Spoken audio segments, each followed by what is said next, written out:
प्रदेश HN Bahuguna स्मृति समिति के महासचिव उमरुद्दीन गद्दी साहब से रूबरू हो रहे हैं, जो कि आज महान स्वतंत्रता सेनानी और उत्तर प्रदेश के पूर्व मुख्यमंत्री स्वर्गीय हेमवती नंदन बहुगुणा जी की आज जयंती मनाई जा रही है। तो जयंती के अवसर पर महासचिव समिति के उमरुद्दीन गद्दी साहब, जो कि वरिष्ठ अधिवक्ता भी हैं और पूर्व सचिव कांग्रेस के भी हैं, वो आज कुछ रूबरू हो रहे हैं हमारे साथ। गद्दी साहब जी, बहुत बहुत धन्यवाद आपका।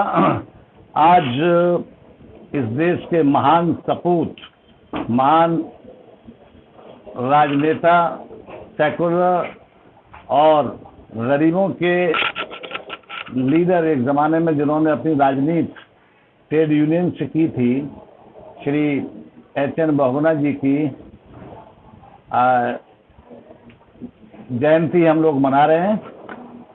बहुगुणा जी के साथ मैं 1976 में अलीगढ़ मुस्लिम यूनिवर्सिटी में बाहैसियत छात्र गांव से आया था, और आप अलीगढ़ मुस्लिम यूनिवर्सिटी में 1977 में जनता सरकार में बाहैसियत पेट्रोलियम मंत्री वो तशरीफ लाए थे और मेरी मुलाकात रही उनसे। उसके बाद यहाँ यूनियन के अध्यक्ष श्री ZK फैजान साहब के साथ दिल्ली जाना हुआ। 5 सुनहरी बाग रोड पे आपका रेजिडेंस था, वहाँ पर मुलाकातें शुरू हुई और स्टूडेंट लाइफ पूरी बहुगुणा जी के यहाँ आना जाना, उनकी मीटिंग्स में। फिर मैं जिले से लेकर प्रदेश तक विभिन्न पदों पर रहा। फैजान साहब यूथ के अध्यक्ष थे उस ज़माने में।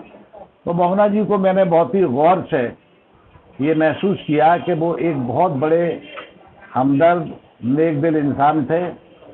वो इस देश में अक्सर व बेशतर कहा करते थे कि इस देश की 2 समस्याएं गरीबी और अमीरी है, धार्मिक कोई समस्या नहीं है। मैं इस पर वो विश्वास करते थे। मेरा मानना यह है कि आज जो देश में स्थिति चल रही है केवल वोट की राजनीति के लिए, उसमें बहुगुणा जी का जो विचारधारा है, उनकी जो आइडियोलॉजी है, उसकी महती आवश्यकता है। बहुगुणा जी का जो सोच था वो बहुत बड़ा था, और एक देहाती कहावत है कि होन हार बिरबान के होत चीखते पार। बहुगुणा जी अक्सर कभी कभी बताया करते थे कि वो गांव बिधुना उत्तरांचल के रहने वाले थे, गढ़वाल के, आज का उत्तरांचल। एक बार अपने पिताजी के साथ वो घोड़े पर बैठकर कहीं जा रहे थे, सामने से एक अंग्रेज अफसर आ रहा था। पिताजी ने, क्योंकि पिताजी के वो अधिकारी थे, उनको देखकर एकदम उन्हें इशारा करने लगे कि बेटा नीचे आओ। वो अकड़ कर और बैठ गए उस पर घोड़े पे। अंग्रेज ने सामने पूछा कि ये कौन? तो पिताजी ने बताया कि मेरे ये बेटे हैं। तो पिताजी ने जब बाद में कहा कि बेटा ये हमारे बहुत बड़े अधिकारी थे तुम, तो बहुगुणा जी ने कहा कि मैं इनसे बड़ा अधिकारी बनूंगा।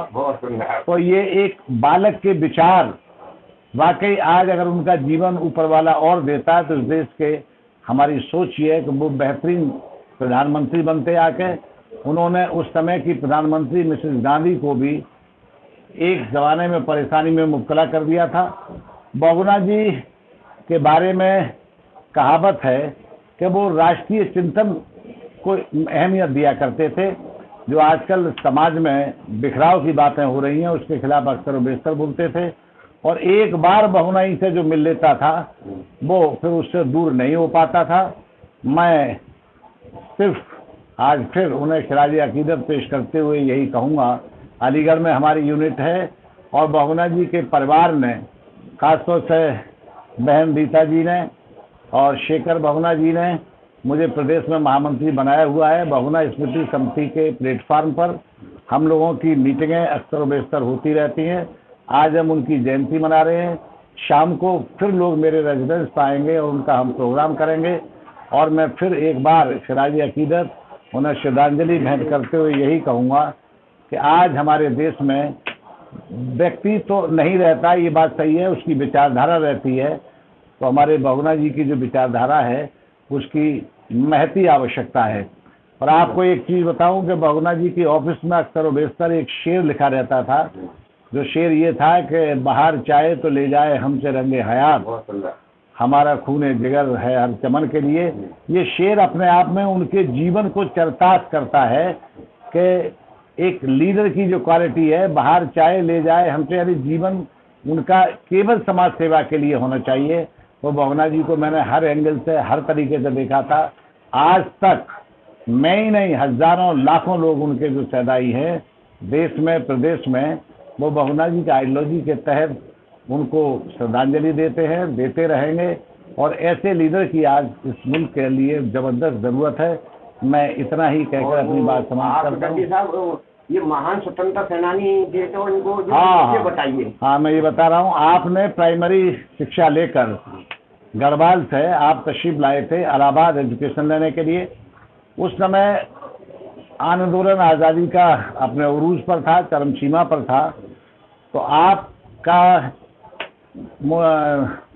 शास्त्री जी से, लाल बहादुर शास्त्री से बहुत ज़्यादा अच्छे संबंध हो गए थे। तो आज़ादी के समय आप पर वो आइडियल थे, और आप पर 5,000 रुपये का अंग्रेज ने इनाम भी रख दिया था कि कोई जिंदा अगर पकड़ के बहुगुणा जी को देगा तो उसको 5,000 रुपये इनाम मिलेंगे। आप जेल गए, जेल में आपको ट्यूबरक्लोसिस ज़माने में जिसका इलाज बड़ा मुश्किल था, हो गई थी। मुल्क आज़ाद हुआ और आपको ऐसा उन्होंने दो एक बार बताया था कि उन्हें एक पुलिस अफसर बनने का ऑफर स्वतंत्रता संग्राम सेनानी दिया गया था, लेकिन आपने इस आधार पर यह प्रस्ताव ठुकरा दिया था कि बाइसे पुलिस अफसर से ज़्यादा मैं राजनीति में रहकर समाज की अच्छी सेवा कर सकता हूं, और उन्होंने वो पद स्वीकार नहीं किया था। बहुत सी बातें हैं। तो बहुगुणा जी को स्मरण करते रहेंगे आप? हाँ, निश्चित करते रहेंगे। बहुत बहुत शुक्रिया साहब।